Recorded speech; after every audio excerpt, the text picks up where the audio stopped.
With the confirmation that Amazon's Lord of the Rings series will be taking place in the Second Age, I've been exploring the events and characters that shaped this time period in Tolkien's Middle-earth. The Tolkien estate's involvement is said to come with veto power over any decision the showrunners make in the event that they choose to deviate from the story points that have been laid out in Tolkien's literature. If this remains the case, then any established characters which appear in the story should be mostly faithful to the way they were written. A big piece of news dropped when it was confirmed that Sauron, Galadriel, and Elrond would all be in the show. As I have already done for Sauron and Galadriel, in this video I'd like to cover the activity of Elrond throughout the Second Age in anticipation of what events we might see him depicted in. Elrond, half-elven, was the son of Elendil and Elwing, as well as the great-grandson of Luthien from Tolkien's fan-favorite Beren and Luthien tale. Elrond and his twin brother Elros were raised by Maglor, one of the sons of Feanor.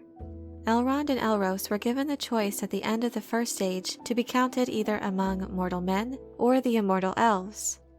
Elros chose the fate of men and became the first king of Numenor, known as Elros Tar Miniatur, who reigned until his death in the year 442 of the Second Age. Elrond chose to be counted among the elves, and remained in Lindon as captain and herald of Gil-galad, the High King of the Noldor. Elrond was a skillful warrior and an effective leader in battle.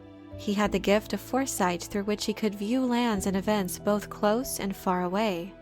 Like Galadriel, Elrond was familiar with Osanwe, which is the skill of entering others' minds and communicating telepathically, even over long distances. Elrond also proved himself to be one of the most incorruptible leaders of Middle-earth. Although not fully realizing who he truly was, Elrond wisely distrusted and opposed Sauron, who earlier in the Second Age had put on a fair visage as an emissary of the Valar, calling himself Annatar, the Lord of Gifts. Elrond and Gil-galad spurned Annatar's attempts to treat with the elves of Lindon as a play to bring them into his service. While Sauron was not successful in gaining entry to Lindon, he was welcomed by the elves of Eregion and their ruler Celebrian. With the confirmation of Sauron and Galadriel's involvement in the show, it stands to reason that one of the more likely events we would see unfold in Amazon's series is the crafting of the Rings of Power. In Tolkien's writings, the crafting of these rings sets into motion events which involve all three of these characters. For more information on this, you can check out my lore video where I dive into the forging of the Rings of Power.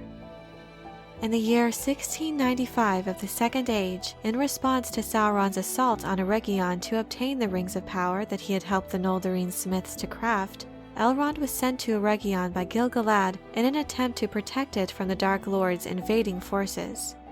Unfortunately, Elrond's host was not strong enough to hold off Sauron's army. However, the forces of Amroth, along with Durin and the mighty dwarves of Moria, came out of their impenetrable stronghold to assault the enemy from the rear. This forced Sauron's army to divert their attention in order to drive the dwarves back. This allowed Elrond and Galadriel's husband Celeborn, along with an assembly of elves, to escape to the north.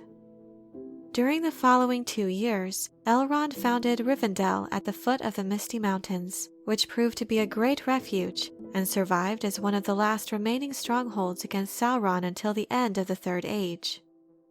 In response to Sauron's assault on Middle-earth and rise to power with the One Ring, the men of Numenor sailed from their western kingdom and joined forces with the elves under the High King Gil-galad, Círdan the Shipwright, and Elrond half-elven to drive back the Dark Lord.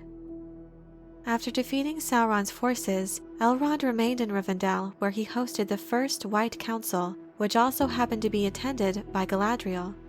It was also at this time that Elrond first met Celebrian, the daughter of Celeborn and Galadriel, whom he would later marry. At this meeting of the White Council, it was decided that Elrond's home, the last homely house, would remain the last stronghold west of the Misty Mountains, and that the 3 rings which were then held by Gil-galad and Galadriel would remain hidden. According to one account, it was at this time that Gil-galad gave Elrond the blue ring of power named Vilya, though in other accounts it is said that Gil-galad kept both the rings, Narya and Vilya, until the end of the Second Age. Elrond's ring, Vilja, was made of gold and was adorned with a great blue stone, which was probably a sapphire. It is also called the Ring of Air, the Ring of Firmament, or the Blue Ring. Vilja was the mightiest of these 3 rings, although its exact power is not stated. The Silmarillion states that Celebrimbor had forged the 3 rings to heal and to preserve, rather than to enhance the strengths of the bearer as the 7, 9, and other lesser rings did. It stands to reason that the healing power of Vilja may have been particularly strong, as Elrond is known to have been the greatest healer in Middle-earth.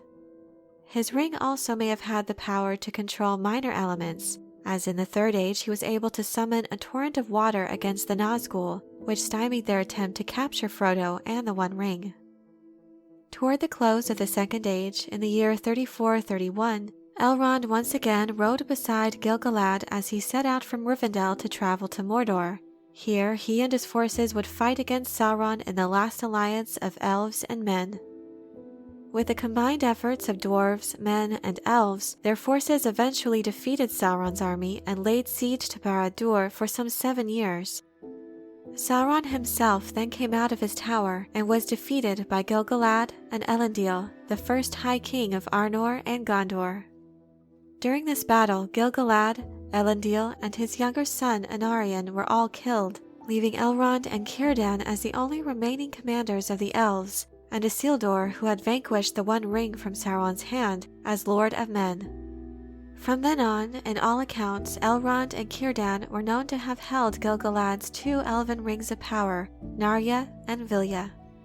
Círdan, of course, would later give his ring, Narya, to Gandalf. After discovering that he had claimed the One Ring for himself, Elrond urged Isildur to throw the ring into the fires of Mount Doom, but the powers and seduction of the ring made Isildur refuse. Isildur claimed the ring as restitution for the loss of his father and brother, and Elrond, perhaps not fully understanding the nature of the One Ring, acknowledged his claim. Isildur then replaced his father as the High King of Gondor and Arnor and took his father's throne, while Elrond returned to Rivendell at the end of the war. This just about covers all that is known of Elrond's dealings in the Second Age.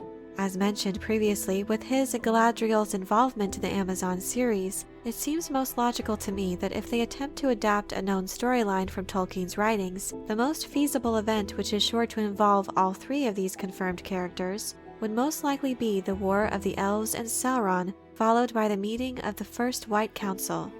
That being said, the Second Age spans over 3,400 years, so there certainly could be many other original stories that could be told in order to expand upon what all happened throughout the Second Age. The showrunners certainly have the luxury of rich source material, and they can benefit from the intricate world building and character development that has been so masterfully laid out by Tolkien. But it could prove to be a two-edged sword if they choose to use these characters in new stories without showing the proper care and respect for who these characters are at heart and what makes them so beloved throughout Tolkien's writings. It certainly will be interesting to see what the Amazon team has in mind for Elrond Half-Elven as they attempt to adapt the iconic character to the screen once again. But I'm curious to know what you think about the idea of Elrond being in the new Amazon show. Are there any events involving him that you'd like to see adapted, or would you like for them to explore new stories set in the Second Age? Let me know in the comment section below. I hope you enjoyed this video. Leave a like if you did, and be sure to subscribe for more Lord of the Rings and other sci-fi and fantasy content. Thank you all so much for your support, and as always, have a very nerdy day.